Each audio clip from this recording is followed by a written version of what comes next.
অভ্যাসের সাথে অবিনাশভাবে যুক্ত হয়ে আছে যোগ সাধনার একটি মূল অঙ্গ বৈরাগ্য।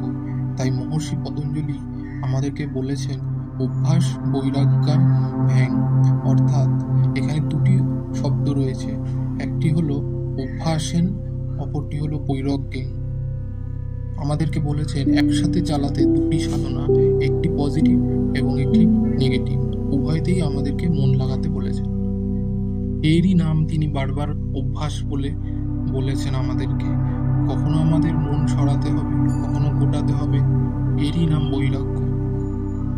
তিনি বলেছেন অভ্যাসের সাথে অনেক দিন ধরে সুদীর্ঘকাল লেগে থাকলে সেই ঊর্ধ্বস্রোত, যেটা এনার্জির উপরে আমাদের শরীরের কুণ্ডলিনীর আকারে আপাতত গুটিয়ে শুয়ে আছে, সেটি ঊর্ধ্বস্রোতে উন্মোচিত হয়ে যাবে।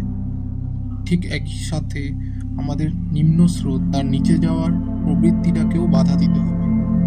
চাষবাসের ক্ষেত্রে যেরকম আমরা যদি ঠিকভাবে আল না কাটি তাহলে জল সঞ্চালন সঠিকভাবে হবে না, ঠিক সেই রকমই শক্তির ক্ষেত্রেও তাই। আমাদের নির্দেশনা অনুযায়ী শক্তি নিম্নমুখে কিংবা ঊর্ধ্বমুখে প্রবাহিত হতে পারবে।